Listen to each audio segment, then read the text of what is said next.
The Virginia backwoods in the autumn of 1839 carried a silence that pressed heavy on the shoulders of anyone who dared to wander too far from the beaten road. The forests grew dense, with ancient oaks and maples rising like stern guardians, their branches knotting overhead to choke out the light of the sinking sun. Mist crept low across the hollows, sliding between the trees as if the earth itself exhaled secrets too dark to bear. Travelers told each other stories when they gathered in taverns or at crossroads, stories of men who set out down those winding dirt paths but never returned. Some laughed them off as the usual frontier tales meant to keep wanderers cautious, but others swore they had seen wagons abandoned, horses wandering riderless, and belongings scattered without reason. Elias Turner had heard these whispers more than once before beginning his journey, and though he was a man of letters, not easily swayed by superstition, unease had crept into his thoughts. At 27, Elias had left his modest life as a schoolteacher to seek new prospects in the Western Territories, determined to prove himself worthy of more than the quiet classroom he had left behind. He carried little besides his clothes, a sturdy journal and a small bundle of letters from his sister Martha, whose words of caution rang louder in his mind with each mile. Martha had begged him not to travel alone. In her last letter she wrote, "The roads are not kind, Elias.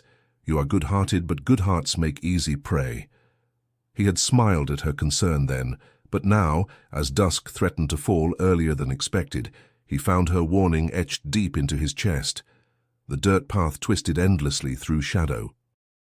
The clop of his horse's hooves against the hardened soil was the only sound for miles, until a crow cawed harshly from a branch overhead, startling him into tightening his grip on the reins. His eyes scanned the underbrush, every snapped twig sounding to his ear like the deliberate step of someone unseen. Elias tried to steady his nerves by speaking aloud, though no one answered him but the rustling leaves. "It's just a road, nothing more. A road is a road." Yet the weight of the rumors pressed against him, refusing to be dismissed. And it was in that pressing silence that the hook of the story tightened, for in the wilderness of Virginia lay more than quiet woods and the promise of hardship. There was an inn, standing lonely at the bend of a forgotten road, where many travelers had found rest. But rest, as Elias would soon learn, was not always what it seemed. Before we go further into this tale of shadows and secrets, let me remind you, if you wish to hear stories that dive into the hidden corners of history, filled with mystery and truth interwoven, make sure to subscribe to this channel. That way, you will never miss the next chilling journey we set upon together. The air grew colder, his breath visible in pale puffs. He adjusted his coat and kept his eyes fixed ahead, but the doubts inside him tangled like brambles. Every story had a beginning, and Elias's began not with an inn, but with the decision to leave the safety of home, driven by the desire to test his courage in a land where danger was said to lurk beneath every shadow. He thought of his sister again, her steadfast gaze as she handed him the packet of letters. "So you won't forget I exist when you're off chasing glory," she had teased, though her tone had been edged with genuine worry. Elias had laughed, assuring her that glory was the last thing he sought. He wanted purpose, something more enduring than dusty books and the laughter of children in a one-room schoolhouse. Still, her words returned to him now like a tether, reminding him of the cost of recklessness. Ahead, the road dipped into a hollow where fog pooled thick as milk. His horse hesitated, ears flicking as if it too sensed something amiss. Elias urged it forward gently, whispering encouragement, though his own stomach twisted with unease. He thought of the travelers who had never come back, and for the first time, he wondered whether his path would lead to opportunity or oblivion. The forest pressed closer, and the light dwindled. Though he could not yet see it, the first trace of the Baines family inn awaited him, hidden in the folds of the land, its windows like watching eyes. The story had begun, and Elias Turner rode into its heart without knowing the price that awaited him.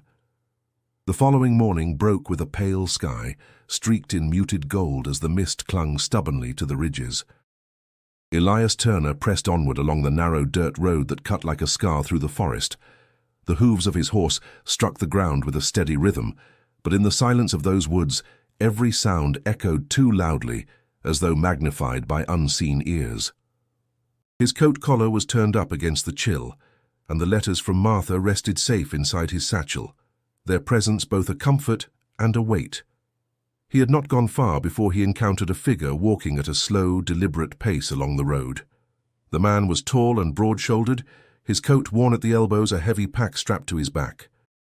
His wide-brimmed hat shadowed his face, though Elias caught the flicker of sharp eyes beneath it. The man tipped his hat as Elias drew close. "Morning to you, stranger," the man said, his voice gravelly but not unkind. "Good morning," Elias replied, slowing his horse. "The road seems lonelier than I expected." The man chuckled, though the sound carried no mirth. "That's the Virginia backwoods for you. Lonely roads, few neighbors, and more stories than the trees can count." He shifted his pack, then added, "Name's Harlan Briggs, trader of sorts. I go where the road takes me." Elias introduced himself, grateful for company, though he could not help but notice how Briggs studied him with quick, assessing glances. The trader walked alongside his horse with long strides, speaking in a measured tone. "You headed far?" Briggs asked. "West, perhaps Kentucky, though I haven't set my course firm, just seeking opportunity." Briggs spat into the dirt and shook his head. "Then mind where you lay your head. These roads don't take kindly to the careless." "Too many gone missing of late." Elias felt the prickle of unease crawl along his neck. "I've heard the talk," he admitted, "but surely they're just tales." Briggs's eyes narrowed. "Tales don't leave wagons smashed and horses wandering wild. A man doesn't vanish into thin air without cause." He lowered his voice. "There's inns out here, family-run, welcoming enough at first glance. But not all hospitality is honest. Some folks invite you in, feed you well, then see to it you don't rise the next morning." The words lodged deep in Elias's chest. He tried to summon reason, but the memory of Martha's letter returned, her warning that good hearts made easy prey. Briggs walked on, his boots crunching the gravel, and Elias found himself glancing at the trees as if shadows might lunge forth at any moment. "Why stay on these roads if you believe them so cursed?" Elias asked. Briggs shrugged. "Trade doesn't wait for safe paths. I've learned to keep my eyes open, sleep light, and never trust a smile too quick to meet me. That's the only way a man survives." He stopped then, pointing ahead where the road bent sharply. "Careful there. Saw an abandoned cabin just yonder last week. Wagon wheels split, clothes scattered about. No bodies, though." Elias followed his gesture and felt his stomach tighten. The turn in the road came soon, and true enough, the remnants of a dwelling appeared through the trees. A sagging roof, a door hanging loose from rusted hinges, and wagon parts piled like discarded bones nearby. His horse balked, snorting nervously. The silence around the place was unbearable. No birds called, no insects hummed. Elias's hand drifted instinctively toward his satchel, where Martha's letters lay, as though her voice could protect him from what his eyes now witnessed. Briggs muttered, "Best keep moving. Nothing here but reminders." Elias urged his horse forward, though his gaze lingered on the broken dwelling until it was swallowed by the forest behind them. He wanted to ask Briggs more, to demand answers, but the man's expression had closed into something unreadable. They walked on together in uneasy silence, the forest pressing tighter around them, the road narrowing as though guiding them towards something inevitable. The sun, weak as it was, dipped lower, casting the path ahead into long shadows. Elias felt the first true weight of foreboding settle over him. Every mile carried him deeper into the unknown, and every story he had dismissed as frontier rumor now felt less like fantasy and more like a warning.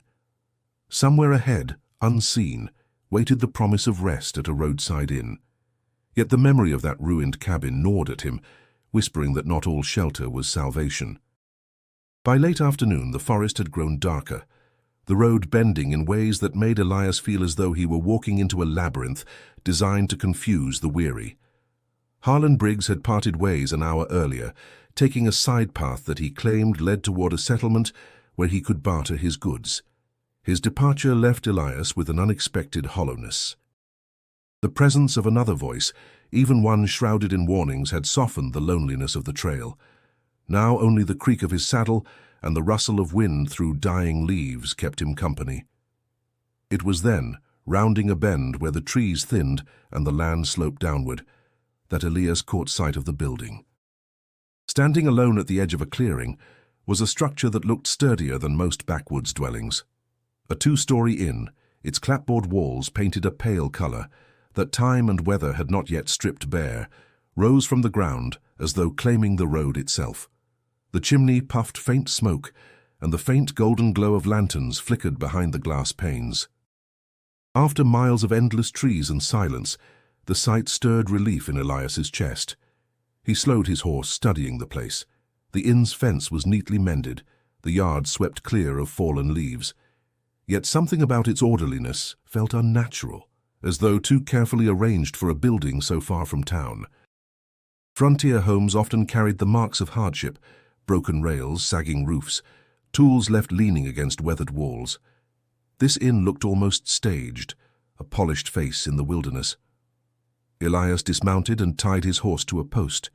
His boots crunched against the gravel path leading to the front steps.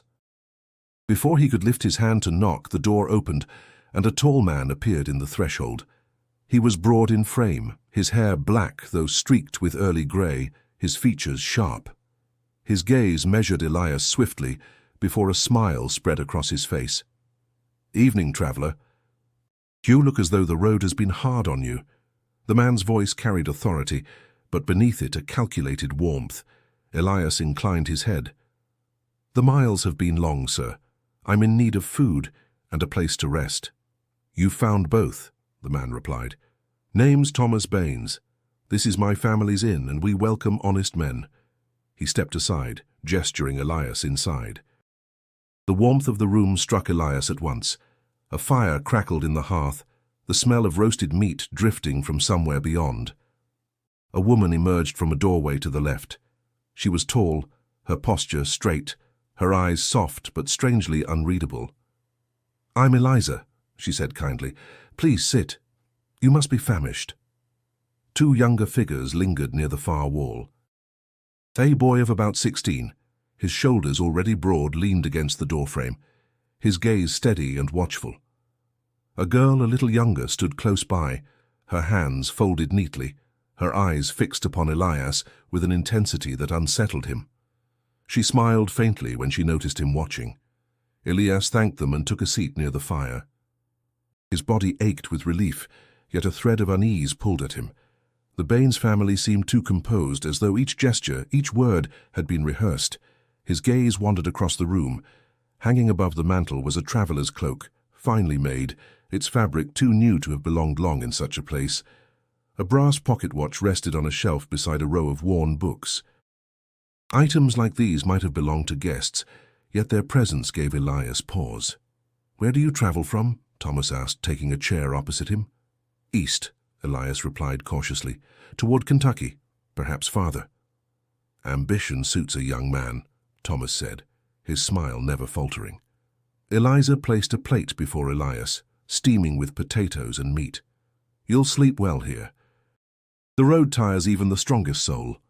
Elias murmured gratitude, though he kept his eyes moving, noting each detail. The fire warmed his skin, the food tempted his hunger, yet the unease only grew sharper. Something about this family, about this inn in the heart of the wilderness, seemed too perfect, too deliberate, like a painting concealing the truth beneath its varnish. And though he could not yet name it, Elias sensed the beginning of a danger that the glow of lanterns and the comfort of food could not disguise. The warmth of the fire and the scent of roasted meat should have eased Elias's weariness, yet an unshakable tension threaded through the air. The Baines family moved about the room with the grace of long practice, each action purposeful, almost rehearsed. Eliza refilled his cup with water drawn from a clay pitcher, her smile pleasant but unwavering, as though carved into place. Thomas sat opposite him, his broad hands folded neatly on the table, eyes sharp beneath the mask of hospitality. The younger ones lingered close. Caleb, tall and already hardened by labor, leaned against the wall with arms crossed, watching Elias with a quiet intensity. Ruth stood beside him, her dark hair falling loose around her shoulders, her gaze unbroken as she studied their guest. When Elias met her eyes, she did not look away, but instead tilted her head slightly, as though measuring something within him. Eliza spoke first, her voice smooth. "It isn't often we get travelers this late in the season. Most prefer to settle in towns before the cold grows worse." Elias nodded, his fork pausing above his plate. "The roads have been longer than I anticipated, but fortune led me here." Thomas chuckled, though the sound carried no warmth. "Fortune has a way of deciding for us, doesn't it? Roads bend, weather shifts, and before long a man ends up at a stranger's table." Elias managed a polite smile, though his thoughts drifted to Martha's words about easy prey. He glanced down at the food before him, potatoes golden and crisp, meat tender and rich. His stomach urged him to eat, but his mind lingered on the odd perfection of the inn, the strange trinkets he had noticed upon entering. As he chewed slowly, Ruth's voice cut through the silence. "Where is your family?" she asked, her tone soft yet deliberate. Elias set his fork down gently. "My sister lives back east. She would rather I not travel alone, but I felt it time to seek more than what I'd known." Ruth's lips curved in a faint smile, though her eyes remained solemn. "Sometimes family knows what the road refuses to tell us." Eliza placed her hand lightly on Ruth's shoulder, a subtle gesture to quiet her. "Hush now. Our guest has no need for lectures." Thomas leaned forward slightly, his eyes fixed on Elias. "Tell me, Mr. Turner, do you trust easily?" The question startled him. He searched Thomas's expression, but the man's face revealed nothing beyond polite curiosity. Elias answered carefully, "Trust, I believe, is earned. One must be cautious on unfamiliar roads." Thomas's smile widened by a fraction. A wise answer. Not all travelers are so thoughtful. The room grew quiet again, save for the crackle of the fire. Caleb shifted against the wall, his gaze unwavering. Elias swallowed, feeling as though every word he spoke weighed more than it should. He thought again of the abandoned cabin Briggs had shown him, the scattered wagon parts, the unnatural silence. He wondered whether these people knew of it, whether they had seen the ruins. His voice came low, almost hesitant. "I passed a place on the road, an old cabin, abandoned, torn apart." "Do you know it?" Eliza's hand stilled against the picture. She glanced briefly at her husband before answering. "There are many ruins in these woods. Families come and go. The land is harsh." Thomas's tone followed, firm yet casual. "Best not dwell on empty cabins, Mr. Turner. The road leaves behind what it must." The words settled over Elias like a stone. He nodded, choosing silence over pursuit, though unease gnawed at him. He ate little more, his appetite dulled by the weight of suspicion pressing in from all sides. When the plates were cleared, Eliza offered him a chamber upstairs. "You'll find it comfortable," she said softly. "Rest well. Tomorrow's journey will be long." Elias thanked her, though his mind remained restless. As he rose, Ruth's eyes followed him unblinking. Her faint smile lingered, strange and unsettling, as though she knew more of his path than he himself could see. The fire's warmth did not follow him up the stairs. Instead, a chill clung to his steps, whispering that comfort was no shield against the secrets hidden within these walls. The chamber Eliza had offered was small but neat, with a narrow bed pressed against the wall, and a single lantern casting a dim glow across the wooden boards. Elias set his satchel down carefully, his hand brushing the bundle of Martha's letters as though drawing strength from her distant voice. Though the warmth of the fire downstairs had not followed him, the room held a certain stillness that should have promised rest. Yet Elias's body, weary as it was, refused the comfort. His mind replayed each look, each word, each unnerving silence from supper. He lay upon the bed, staring at the rough-hewn ceiling, listening to the faint creaks of the house settling. The sound of footsteps drifted from below, muffled voices rising and falling like waves against a shore. At first he thought them idle conversations, the common murmur of a family finishing their evening tasks. But as the words sharpened into clarity, Elias rose quietly, extinguishing the lantern. He moved toward the door, pressing his ear to the wood. Thomas's voice carried, deep and deliberate. "Another guest. We'll need to decide what's to be done before long." Eliza's tone followed, softer yet edged with resolve. Not tonight. The sheriff has been nosing about more often. Too many disappearances bring questions. Elias's chest tightened. He held his breath, straining to catch every syllable. The sheriff, Thomas muttered, asks only what suits him. He's no fool, but he's no hero either. As long as his peace is kept, he looks the other way. There was a pause. Then Ruth's voice, gentle but chilling in its calmness. He doesn't trust easily. I saw it in his eyes. He's different from the others. A silence followed, broken only by the pop of firewood below. Elias stepped back from the door, his pulse hammering in his ears. The air in the small room felt heavy, suffocating. Their words were vague, yet their meaning pressed upon him like a shadow he could not shake. He moved to the small window, pushing it open slightly. Cold air rushed in, carrying the scent of damp earth and smoke. From this angle, he could see the barn beyond the inn, its doors shut tight, though a faint glimmer of lamplight seeped through a crack. His eyes fixed on a shape near the wall, a satchel partially hidden beneath a tarp. It was not his, nor did it belong to anyone he had seen. His throat dried at the thought. Behind him, the floorboards groaned. Elias froze, his heart leaping. He turned slowly, only to see the door still closed, no one standing there. The house itself seemed alive with whispers, its bones shifting in secret. He returned to the bed, lowering himself cautiously. His thoughts turned again to Martha, to her letter warning that the road held dangers a good man might not see until too late. He felt the truth of it now, more than ever. Yet exhaustion, stubborn and unavoidable, began to press his eyelids down.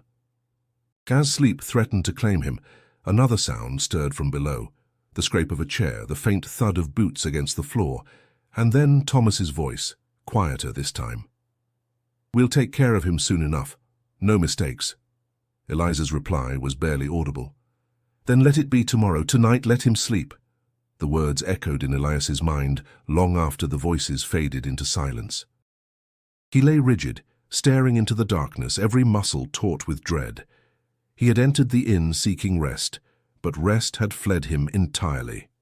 Through the thin boards of the walls, the inn itself seemed to breathe, its timbers groaning like a living thing. Outside, the wind carried the low moan of the forest, a sound that blended too well with the murmurs of the family below. Elias knew sleep would not shield him from what waited.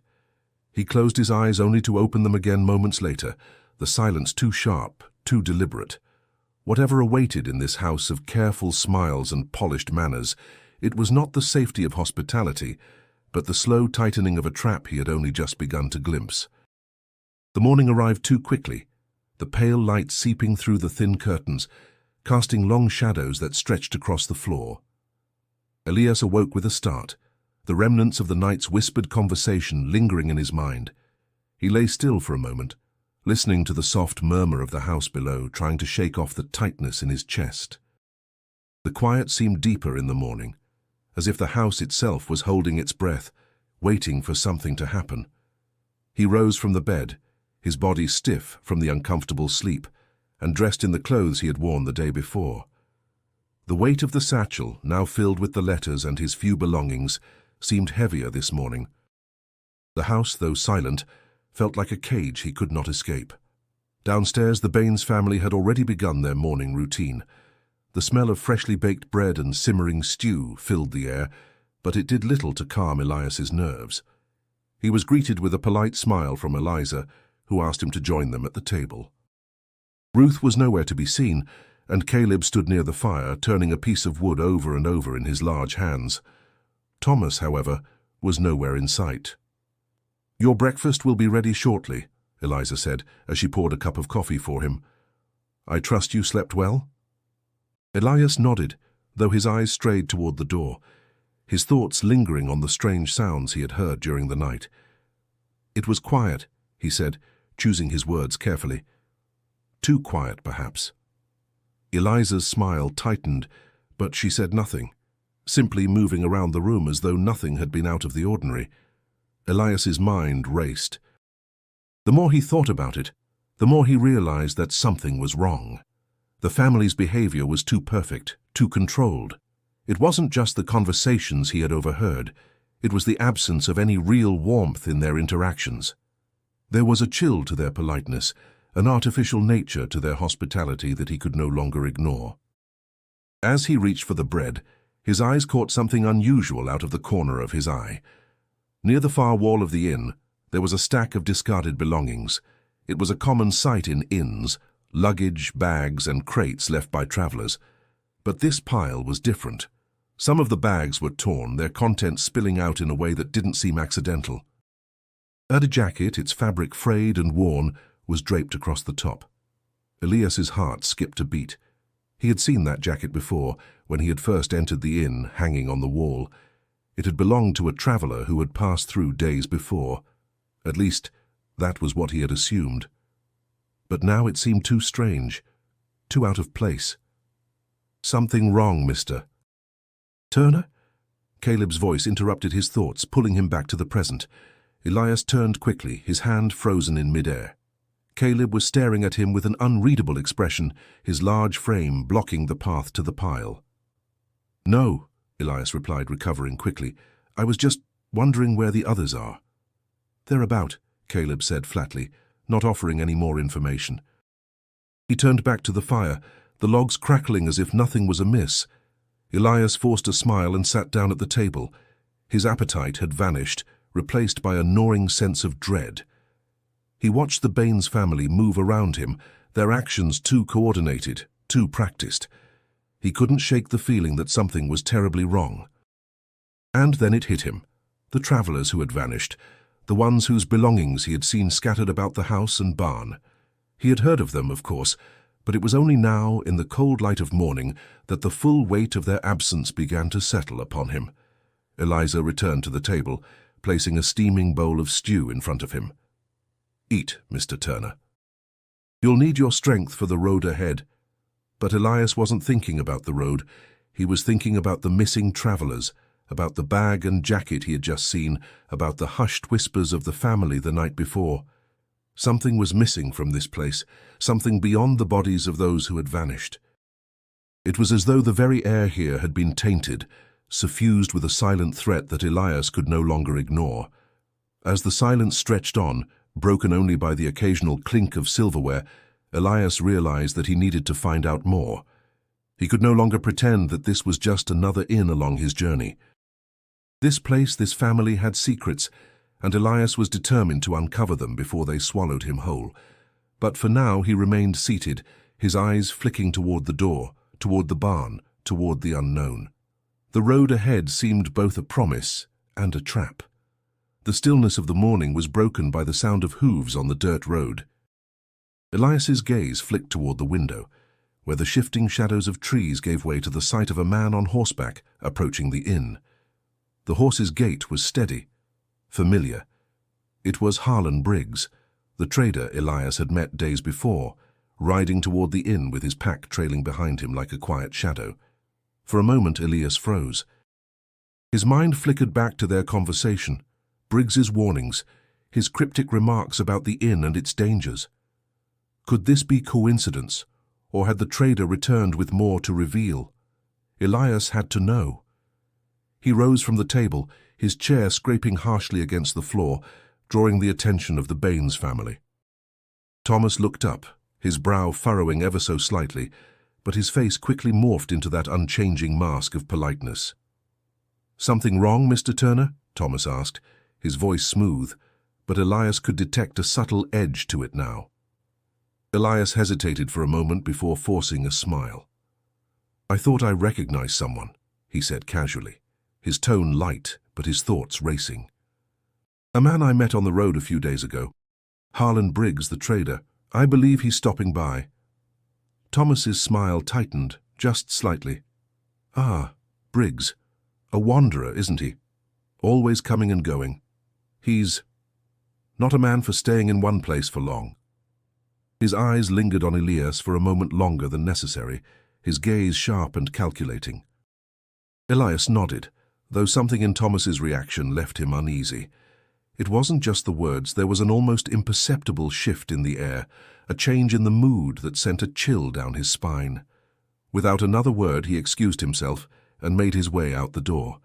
his boots crunching against the gravel path as he stepped into the growing light of the morning. As Elias approached, Harlan Briggs pulled his horse to a stop, his face breaking into a quick, tight smile when he saw Elias. "Didn't think I'd run into you again so soon," Briggs said, his voice low and friendly. But there was something behind his eyes, something guarded as though he were watching Elias carefully. "I thought you'd headed to town," Elias replied, trying to keep his tone neutral. "What brings you back this way?" Briggs glanced toward the inn before answering. "Business, I suppose. No matter how far you go, there's always someone with something to trade. A man's got to keep moving, or he becomes stagnant." He spoke the last word with a touch of emphasis, and Elias caught the subtle warning in his tone. Elias glanced back at the inn, the walls standing like silent sentinels, their shadows deepening as the day wore on. His thoughts briefly returned to the night before, the whispers, the strange conversation, the weight of the Baines family's presence. He wasn't sure what to expect from Briggs, but he felt an undeniable pull to learn more. "Are you still traveling far?" Elias asked, keeping his voice casual though his mind was sharp with suspicion. "For now I'm just passing through," Briggs answered with a shrug, though his eyes flicked toward the barn. "Not sure I'll be sticking around long. The place is peculiar, wouldn't you say?" He said the last part quietly, almost as though it were an afterthought, but it was enough to make Elias's pulse quicken. "I've been wondering the same thing," Elias replied, his voice low. "It feels off, doesn't it? Like it's all too neat, too controlled." Briggs's expression darkened for a fraction of a second before he nodded slowly. "You're not wrong. Things here aren't always what they seem. But what can you do, eh? Some places are better left undisturbed. Best to keep your eyes open and your mouth shut." The words hung in the air, a warning wrapped in the guise of friendly advice. Elias wasn't sure if he was meant to take it literally or if there was something more to it. Before he could ask more, Thomas appeared at the door of the inn, his eyes flicking between Elias and Briggs. The smile on his face was as practiced as ever, though there was an unmistakable tension in the air. "Ah, Briggs, didn't know you'd be back so soon," Thomas said with a forced cheerfulness. "Everything all right with the road?" Briggs's eyes flicked briefly to Elias before responding. "All's well, just needed to make a quick stop before heading further." He gave a curt nod and swung back into his saddle. "Well, I'll leave you to it then," Thomas said, his voice smooth as silk. "I'm sure you've got your hands full with your business. It's been a long road for all of us, hasn't it, Mr. Turner?" Elias could feel the weight of Thomas's gaze on him, a silent challenge hidden beneath the surface of his words. But he nodded, a thin smile pulling at his lips. "I'll leave you both to your business," Elias said, forcing his voice steady. As he turned to head back toward the inn, he couldn't shake the feeling that something far darker was unfolding. Whatever secret the Baines family was hiding, Harlan Briggs knew more about it than he was letting on. And for reasons Elias couldn't yet understand, Briggs had just become his only ally in a place where trust was as rare as sunlight through the trees. The morning dragged on with an unsettling stillness, the air thick with an unspoken tension. Elias could feel it deep in his bones, the suffocating weight of something being concealed just beneath the surface. He spent the better part of the morning pacing the small room, his thoughts a storm he couldn't control. Outside, the wind began to stir, rattling the windows and carrying the distant sound of trees groaning beneath its force. The Baines family remained as polite as ever, but their forced cheerfulness no longer fooled him. There was something hollow in their smiles, a lingering unease he couldn't shake. Even Caleb, who had always seemed stoic, now moved with an air of quiet vigilance, his gaze following Elias wherever he went, never straying too far. It was then that the distant sound of a horse's hooves broke through his reverie. Elias glanced out the window, his heart skipping a beat. The figure approaching was familiar, Sheriff Whitmore. The sheriff had been a constant presence in the back of Elias's mind since his arrival, a figure mentioned in hushed tones by the Baines family. Sheriff Whitmore was a tall man with a weathered face, his eyes sharp with the kind of weariness that comes from years of seeing things most men could never forget. His reputation preceded him, a man who spoke little but saw much, a lawman, who enforced the peace in a land where the law was often a distant, fading concept. As he approached the inn, Elias felt the first stirrings of hope. Perhaps the sheriff's arrival meant someone had finally taken notice, that someone might ask the questions Elias had been too afraid to voice. But as Whitmore dismounted and strode toward the door, Elias couldn't shake the feeling that his arrival was more than just a chance encounter. The door opened before Elias could step out to greet him. Thomas Baines appeared in the doorway, his face the picture of friendly composure, though his eyes betrayed a flicker of something else, anxiety perhaps, or something darker. "Sheriff Whitmore, what a pleasant surprise," Thomas said, his voice as smooth as ever, though Elias could hear the edge beneath it. "Thomas," the sheriff replied, tipping his hat with a slow, deliberate motion. "I'm just passing through. Thought I'd make sure everything's quiet out here." His eyes flicked toward Elias briefly, before settling back on Thomas. Elias watched the exchange carefully, his pulse quickening. Whitmore's gaze lingered on him for just a moment longer than necessary, as though he were sizing him up, weighing something in his mind. "Everything's fine, Sheriff," Thomas said, stepping aside to allow Whitmore into the inn. "Just a few travelers passing through. Nothing out of the ordinary." The sheriff's eyes narrowed slightly. "I see." He stepped into the warmth of the inn, his boots creaking on the wooden floor. He didn't remove his coat, nor did he seem in any rush to settle into the comfort of the fire that crackled nearby. Elias remained by the door, watching the two men interact. He couldn't shake the feeling that something was wrong. The sheriff didn't seem like someone who would be easily fooled, but the way he moved, careful, calculated, made Elias wonder just how much he knew. "I've heard a few things," Whitmore said after a moment, his voice low but carrying a weight that caught Elias's attention. "Word travels fast in these parts. Strange things happen when folks don't watch their backs." He looked directly at Elias, his eyes sharp. "And there are too many good folks disappearing without a trace." Thomas's smile faltered for a brief moment, but it quickly returned, smooth and practiced. "Now, Sheriff, we're all just trying to get by out here. It's a tough life for anyone who's out in these woods for too long. You've seen it yourself." Sheriff Whitmore's gaze never left Elias as he spoke, and Elias could feel the weight of his stare, like a question that was too heavy to ask aloud. "I've seen things," Whitmore said quietly, "but it's the quiet ones that always worry me the most." The tension in the room thickened. Elias's heart hammered in his chest. Whitmore's words, though simple, carried a heavy meaning. He was speaking as if he knew something, as if he were trying to gauge Elias's reaction. But before Elias could gather his thoughts to speak, the sheriff turned his attention back to Thomas. "I'm just passing through today, but I'll be around." "Keep your ears open." Thomas nodded, his smile back in full force. "Of course, Sheriff. Always a pleasure to have you stop by." The sheriff tipped his hat once more and made his way back to the door. As he left, his eyes met Elias's once again, a silent understanding passing between them. As the door closed behind Whitmore, Elias exhaled a breath he hadn't realized he'd been holding. Something wasn't right. There was a danger lurking in this place, a quiet threat that Elias was only beginning to understand. Thomas returned to his spot near the fire, his expression neutral once again, but Elias noticed the slight tremor in his hand as he poured a fresh drink. It was subtle, almost imperceptible, but it was enough to confirm the suspicion that had been gnawing at him. The sheriff knew something, and now so did Elias. But the question remained, what was the sheriff willing to do about it? And more importantly, what would the Baines family do to protect their secrets? The air around the inn had grown heavier by the time Elias returned to his room. The earlier conversation with Sheriff Whitmore lingered in his mind, like an echo that refused to fade. He had felt the sheriff's gaze on him, sharp and calculating, and wondered if Whitmore knew just how much Elias had already started to suspect. Was it the sheriff's job to protect, or to turn a blind eye to whatever dark truth lay hidden beneath the surface of the Baines family's hospitality?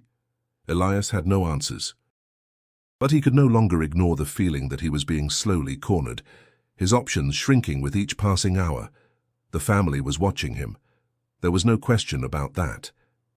Every time Elias moved through the house, he caught glimpses of the Baines family. Caleb standing in the doorway, Ruth watching him from the corner of the room, Thomas's eyes following him with an unsettling intensity. Eliza had been kind enough to offer him a meal, but her smile seemed practiced, mechanical, as though it was simply part of some larger performance. And then there was the barn. Elias had seen it from his window, the faint glow of lanterns peeking out from under the cracks of its heavy doors. He had no doubt that something, or someone, was kept inside. But what had truly set his nerves on edge was something he had seen earlier that morning. As he walked across the yard, the remnants of the previous night's storm had scattered the leaves, revealing something half-buried near the barn door. It was a piece of cloth, torn, weathered, and unmistakably part of a traveller's coat. The very same one he had noticed hanging inside the inn on his first night. Elias could not ignore it any longer. He knew what had to be done. That evening, after the last meal was cleared away and the family settled into their usual routine, Elias excused himself from the common room. His heart was pounding in his chest as he made his way to the back of the inn. The night was unnaturally still, with the wind barely stirring the trees, as though the world itself was holding its breath. He moved quietly, trying not to draw attention to himself. The barn loomed in the distance, its silhouette dark against the cloudy sky. As Elias approached, his footsteps slow and deliberate, he felt the familiar sense of dread creeping up his spine. The door to the barn was cracked open just enough for him to slip through. He hesitated for a moment, the heavy silence pressing in around him. Then, without another thought, he pushed the door open and stepped inside. The smell of old hay and earth filled his nostrils, mixing with the faint scent of something else, something metallic, almost sharp. The lanterns inside flickered, casting long shadows across the barn's interior. At first, Elias could see nothing but piles of discarded equipment, tools and crates. But then, his eyes caught a glimpse of something else, something that made his stomach turn. There, hidden in the far corner, was a pile of clothing. Torn coats, travel bags, and boots scattered carelessly on the floor. Some were caked with dirt, others torn open as though their contents had been hastily emptied. But it wasn't just the state of the items that sent a chill down his spine. It was the unmistakable fact that they all belonged to people who had vanished. Elias's mind raced. How many had come through this inn, only to be lost in the wilderness? The pieces were falling into place, but the bigger question remained. What did the Baines family want with them? As he stepped closer, a low creak behind him froze him in his tracks. His pulse quickened and his body tensed in preparation to flee. But before he could turn, a voice interrupted the silence. "You should not have come here, Mr. Turner." It was Caleb. He stood in the doorway, his broad frame filling the entrance, his expression a mixture of annoyance and something far darker. Elias's heart pounded as he tried to keep his voice steady. "What is all this? What are you doing?" Caleb stepped further into the barn, his eyes cold and unblinking. "This is not your concern. You should have left when you had the chance." Elias took a step back, his mind racing for a way out. The truth was slipping through his fingers, and he had no idea how deep this web of secrets went. "You can't just—" "Shut up," Caleb snapped, his voice low but furious. "You don't get to question us, not here, not now." Elias could feel the trap closing around him. His every instinct told him to run, to find an escape before it was too late. But something held him there, a mixture of fear and stubbornness, the need for answers pressing down on him like a heavy weight. The silence stretched between them, thick and suffocating. Caleb's eyes never left him, his jaw clenched in a tight line. The warning in his posture was clear. Elias knew he had overstayed his welcome, but he couldn't back down now. "What is this place?" Elias demanded again, his voice trembling but firm. Caleb's expression hardened, and he took a step closer. "This is a place for those who understand how to survive, and you, Mr. Turner, are making the mistake of thinking you can leave." Elias's breath caught in his throat. He turned to run, but before he could take another step, Caleb's hand shot out, gripping his arm with unnatural strength. "Now," Caleb growled, "you'll stay. And you'll understand." Elias's heart pounded in his chest, his breath coming in ragged bursts as Caleb's grip tightened on his arm. For a moment he couldn't move, his body frozen by the raw, unyielding strength in the younger man's hold. The barn around him felt oppressive, the dim light flickering from the lanterns casting long, jagged shadows across the floor. "Let go of me," Elias demanded, his voice low but trembling with fear. Caleb's grip remained firm, unrelenting. "You should have stayed away, Turner. You don't understand what you're dealing with. And now, you're involved whether you like it or not." His voice was cold, as if every word were carefully calculated to strip away any illusion of safety Elias had clung to. Elias tugged at his arm, but Caleb's hold only grew tighter. Panic surged through him. He had to get out of here, had to escape before whatever dark fate the Baines family had waiting for him became inevitable. His mind raced, searching for a way out. "Why? Why are you doing this?" Elias's voice cracked, betraying the terror he couldn't hide. "What do you want from me?" Caleb's face remained impassive, but there was something in his eyes, a coldness, a depth of something far darker than Elias had expected. "What we want is survival," he said, his words flat, devoid of any trace of empathy. "You don't understand yet, but you will. We've lived here a long time, and those who come through these woods, they don't leave. Not if they're worth anything." Elias's mind reeled, struggling to comprehend the meaning behind Caleb's words. The sense of foreboding deepened with each passing second. He remembered the travelers, those who had disappeared, whose belongings were discarded without ceremony. His stomach turned at the realization that he was no different than them. He was trapped. Desperation clawed at him. "This isn't right, you can't—" But Caleb's expression remained unmoving.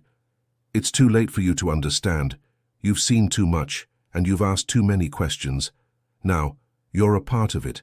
You'll stay, and you'll help us." His voice was low, almost a whisper, but the finality in it was unmistakable. Elias's mind was a whirlwind of confusion and dread. He had come here seeking opportunity, seeking answers, but now the truth was too horrific to grasp. These people, the Baines family, were not simply running an inn. They were ensnaring travelers, drawing them in like prey, feeding off their lives, their very souls. The thought made his stomach twist. He could feel the walls of the barn closing in on him, the oppressive weight of the family's control tightening like a noose. He had been a fool to trust their hospitality, the warm smiles, the kindly offers of food and shelter. They had all been part of the trap. Suddenly Caleb shoved him backward, his strength enough to send Elias stumbling, crashing into a pile of hay bales. For a moment Elias lay there, breathless, his mind racing to find a way out of this nightmare.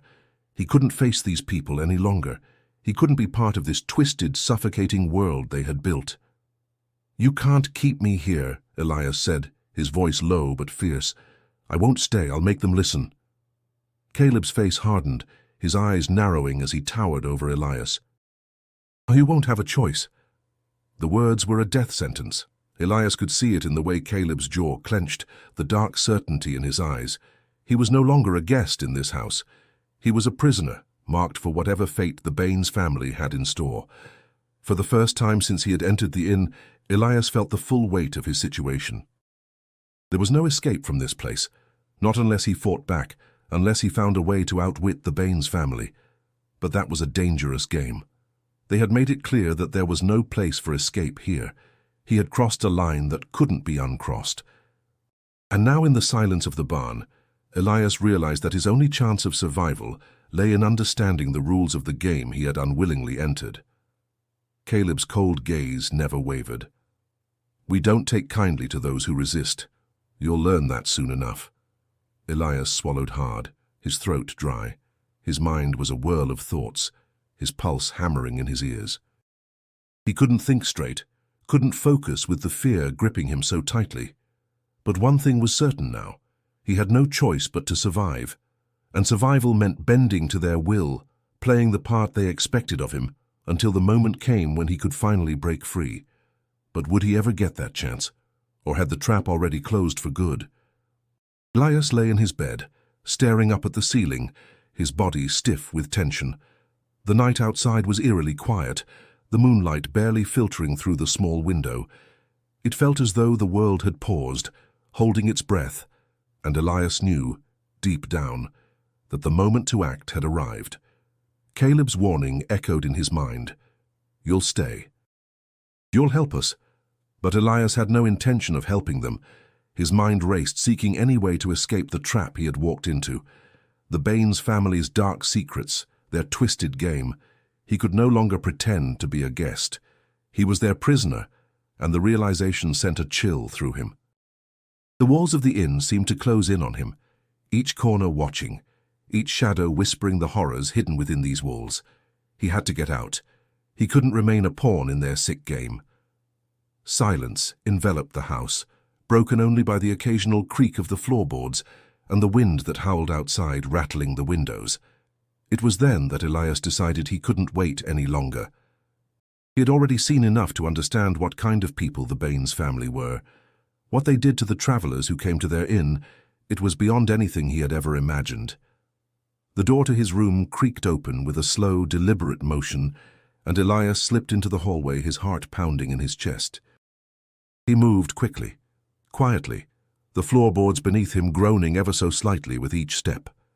The darkness of the inn seemed to deepen around him, swallowing the faint light from the flickering lanterns. Elias reached the stairs, his mind focused on the only exit he knew, the back door.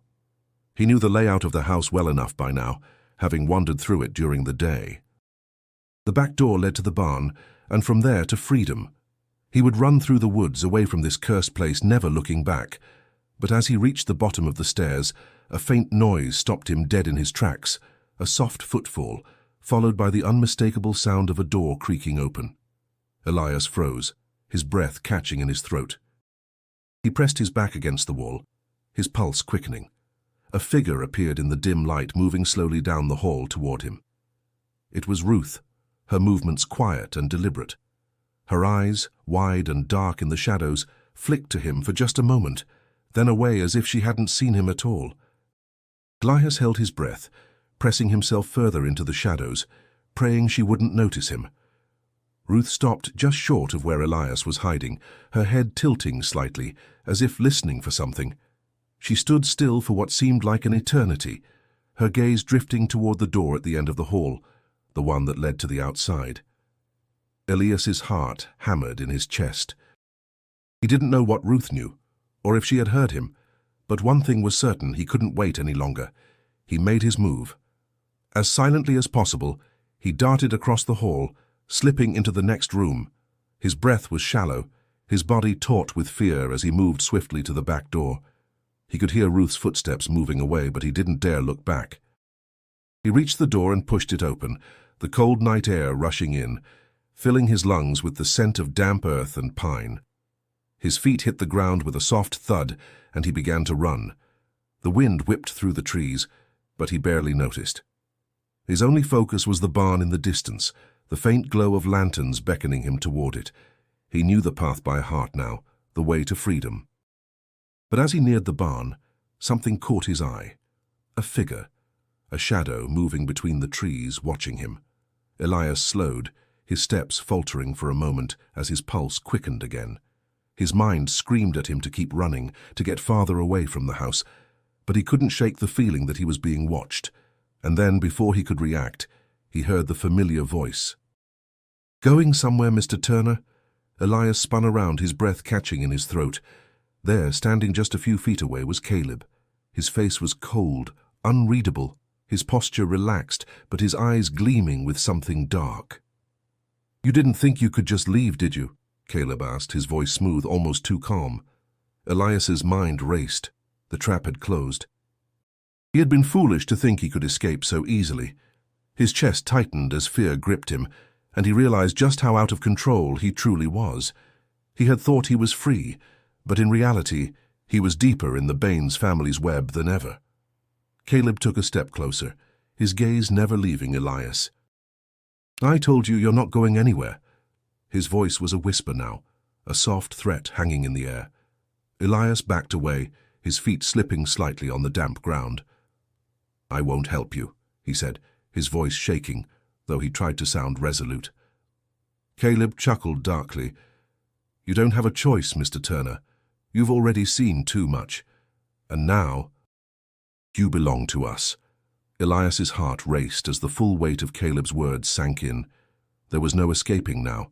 He had crossed a line, and the Baines family would never let him go. As Caleb advanced, Elias's mind raced for an answer, for a way out. But in the cold darkness of the woods, with the barn looming behind him like a prison, he knew the truth. There was no escape from this place. The cold air stung Elias's face as he stood frozen, facing Caleb in the moonlit clearing. The barn loomed behind them, its weathered walls a silent witness to the confrontation. His heart raced, blood pounding in his ears, drowning out the sound of the wind rustling the trees. Caleb stood before him, blocking any escape, his posture confident, almost predatory. Elias felt a wave of fear wash over him, but beneath it simmered a rising tide of anger. He had been a fool to believe the Baines family's carefully crafted hospitality. He had walked right into their trap, lulled by kindness that now felt like poison. But he wasn't going to be another victim, another lost soul trapped in their web. "So you think you can just keep me here?" Elias spat, his voice trembling with both fear and defiance. "You think I'll just bow to you and do what you want?" Caleb's lips curled into a cold smile. "It's not about what you think.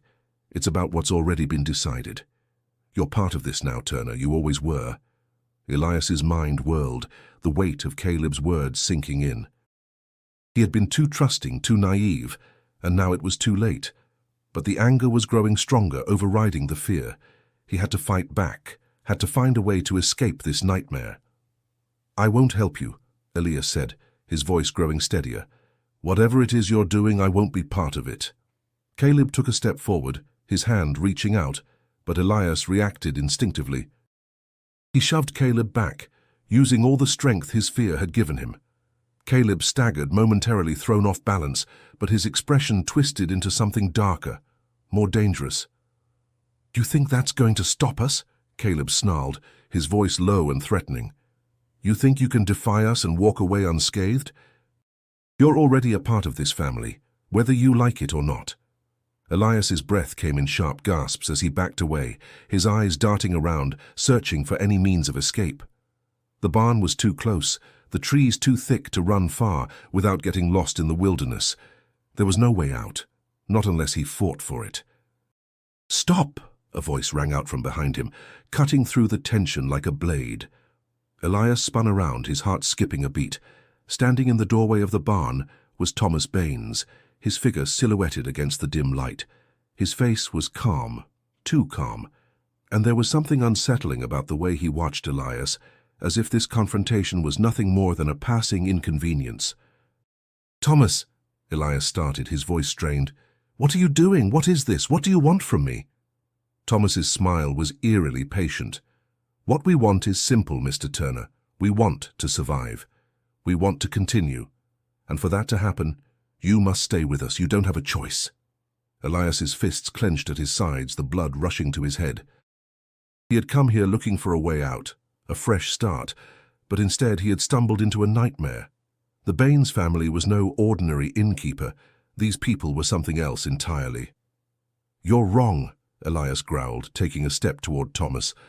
"I'm not staying. I'm not part of your twisted game." Thomas's expression hardened, and in an instant, the calm facade dropped. "You think you have a choice?" His voice lowered, a cold edge creeping in. "You're already marked. You're already ours. You always have been." The finality of his words hit Elias like a punch to the gut. It was too late. No matter how much he resisted, no matter how hard he fought, they had already sealed his fate. But then something inside Elias snapped. He couldn't go down without a fight. He rushed at Thomas, his hands grabbing for anything to defend himself, anything to break free. But Thomas was faster, more prepared, and in a swift motion, he pushed Elias back against the barn wall. The impact knocked the wind out of him, and his vision blurred as he struggled to regain his breath.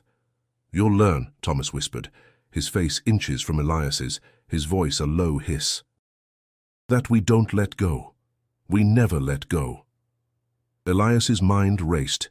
He was trapped in this house, this nightmare, with no one to turn to, no one who would help him.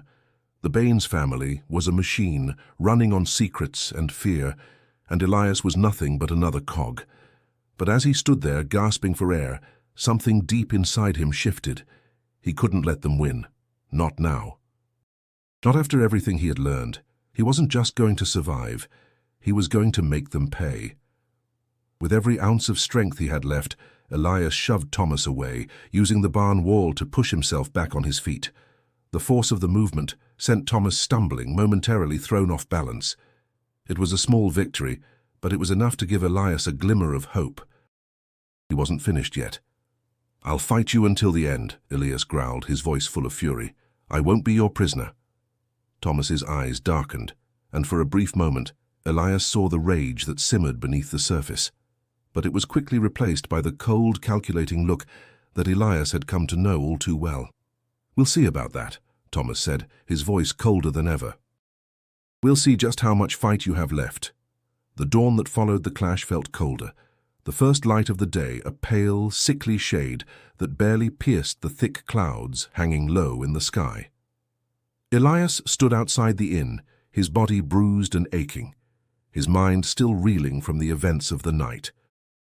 The moon had barely disappeared before the Baines family returned to their routines, calm, controlled, like nothing had ever happened. But the air between them had shifted. The facade of hospitality was gone, replaced by something darker, more dangerous. Elias's heart was still pounding, but now there was no time for fear. He had fought back, but the battle wasn't over. The family had made it clear. He was theirs now, whether he wanted it or not. But Elias wasn't ready to give in. Not yet. He couldn't.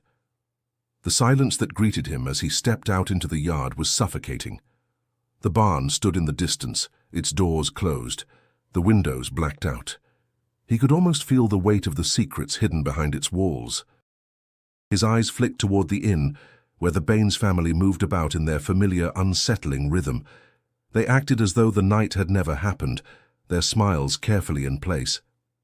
But Elias knew better now. They were watching him.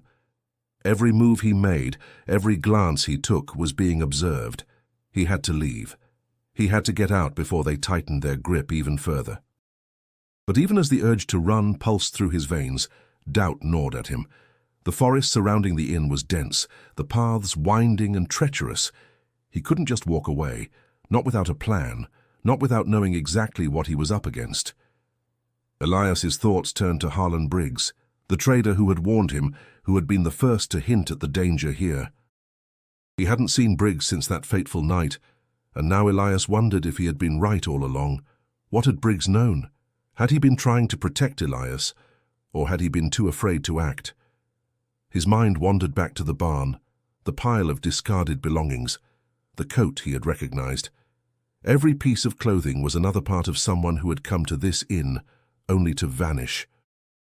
And the Baines family, calm as they appeared, were responsible for it all. They were hunters, and he had been the prey. But Elias wasn't going to be another casualty in their game. He wasn't going to disappear without a fight.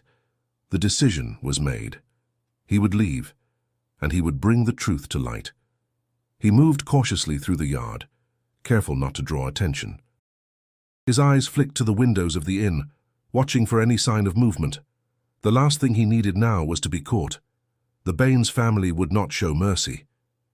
Elias approached the barn, each step calculated, his heart racing as he drew closer.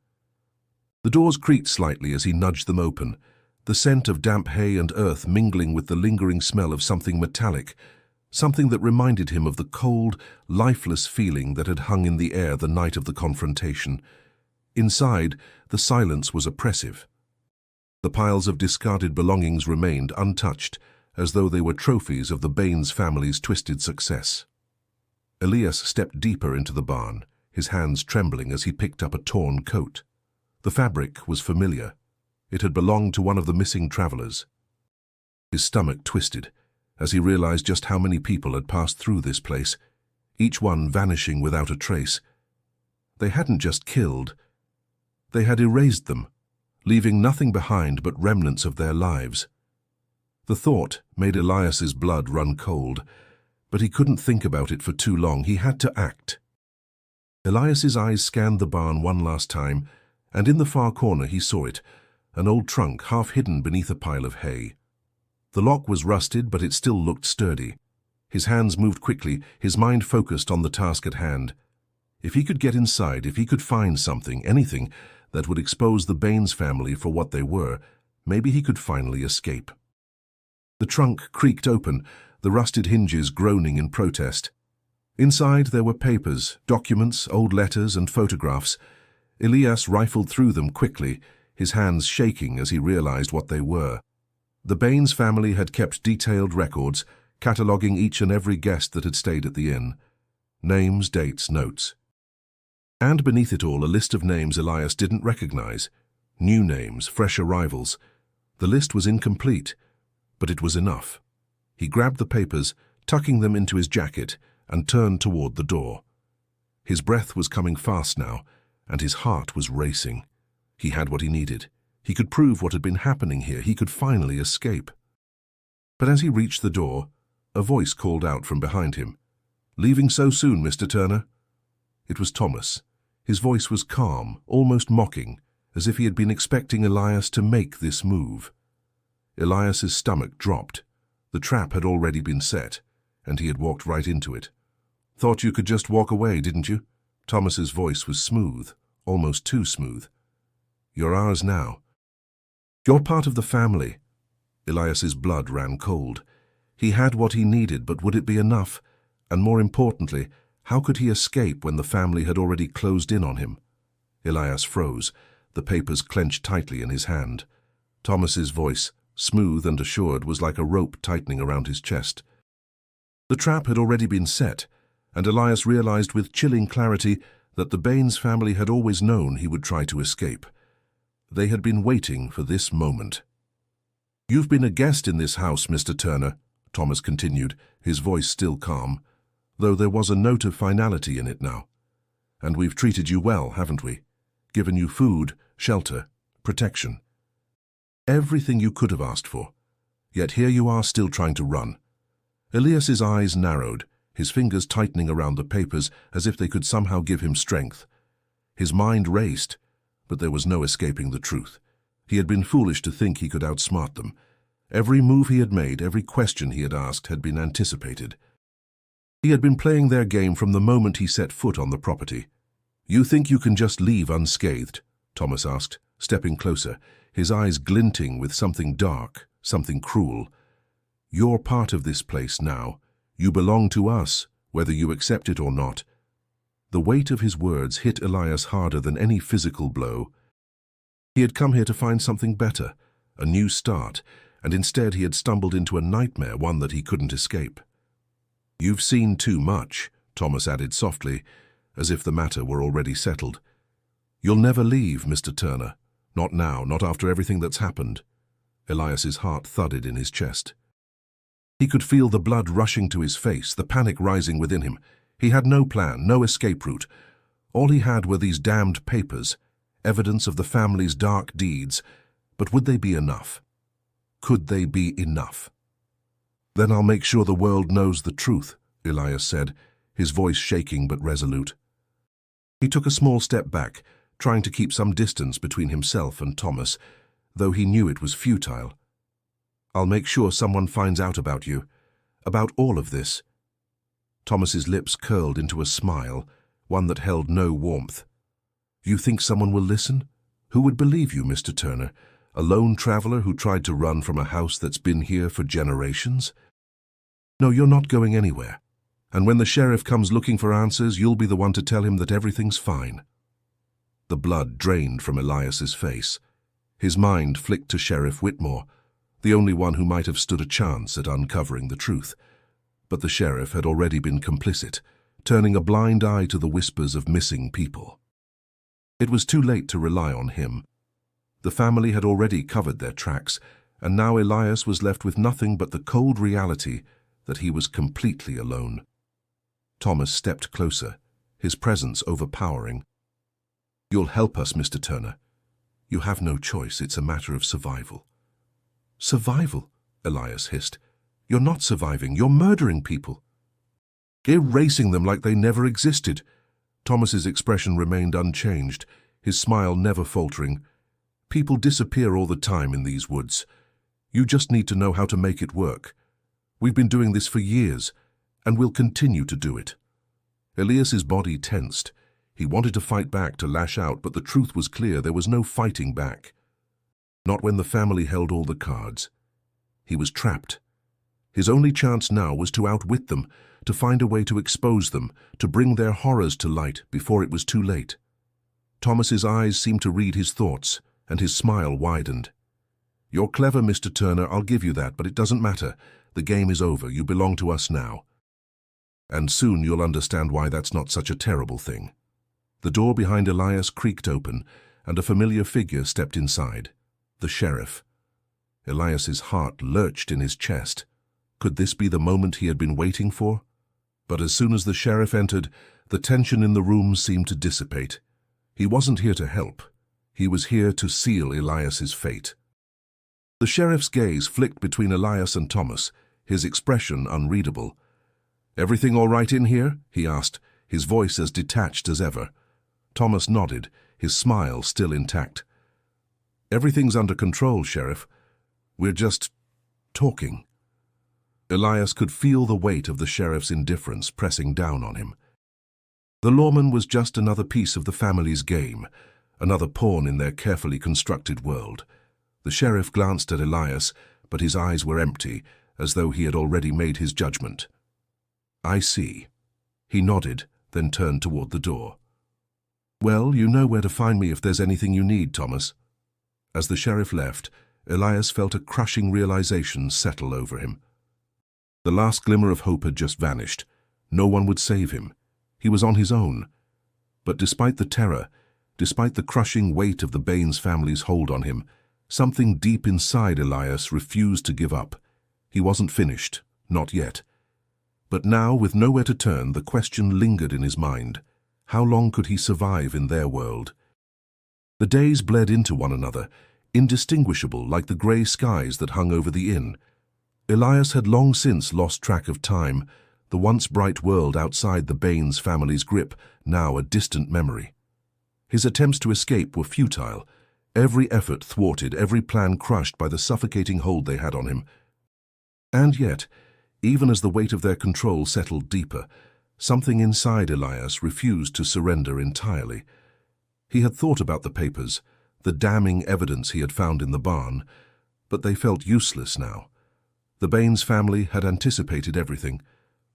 There was no way to expose them, not with the sheriff's complicity, not with the way they had carefully woven themselves into the very fabric of the town's life. No one would believe him. He was just another lost soul, swallowed up by the wilderness. The nights were the worst when the silence of the inn seemed to close in on him, the shadows of the walls pressing in tighter. During those hours, Elias could hear the sounds of the family moving through the house, their presence a constant reminder of his powerlessness. They had given him a bed, fed him, but all of it had come with a price he hadn't understood until it was too late. He thought about Martha back home, the letters she had sent, her warnings that echoed in his mind like an incessant drumbeat. "Don't trust strangers, Elias. The road is full of dangers, and the kindest faces can hide the darkest secrets." He had brushed it off then, thinking he was stronger, wiser. But now, in this place, surrounded by lies and manipulation, he understood the truth of her words in ways he never could have imagined. The Baines family never spoke of their past, never mentioned what had truly happened to the travelers who had disappeared before him. But Elias had learned the rules of their game. He had seen the blood-stained remnants of the innocent left behind. He had seen it in the eyes of Ruth, Caleb, and Thomas, how they carried the weight of their actions without remorse. One evening, as Elias sat alone in his room, the door creaked open. His breath caught in his throat. He had learned not to trust the unexpected interruptions. Thomas stepped inside, his face calm as always, but there was something new in his eyes. "You've been quiet," Thomas said, his voice soft, almost too soft. "Have you come to terms with your place here?" Elias stared at him, anger rising like a tide he could no longer control. "You don't understand. You'll never understand." Thomas's smile remained unchanged. "I understand perfectly, Mr. Turner. You think you have a choice, but in the end we all play our part." Elias's pulse quickened, but his voice remained steady. "I'll never be part of you. You may have trapped me, but I won't become what you are. Not ever." Thomas's gaze softened for a brief moment, almost pitying, but the darkness quickly returned. "You already have, Mr. Turner. You've become just another lost soul. Just another name on our list." With that, Thomas turned and left, the door shutting quietly behind him. Elias's fists clenched at his sides, his heart a storm of rage and hopelessness. He had no illusions anymore. There would be no escape, no grand revelation that would bring justice. The Baines family was a force too strong to break. But even in the darkest corners of his mind, a small, defiant spark remained. The Baines family had won for now, but Elias would not be their final victim. No matter how tightly they controlled his every move, there was one thing they could never take from him: his will to fight. The night passed, as it always did, with the silence pressing in, the shadows heavy around him. Yet in that silence, Elias knew he hadn't given up. There would be no dramatic rescue, no sudden escape, but he would find a way to survive. Maybe not for long, but long enough to leave something behind, something that would make their twisted legacy known. And as he lay there, staring into the darkness, Elias made one silent vow: to outlive them, to survive this nightmare, no matter the cost.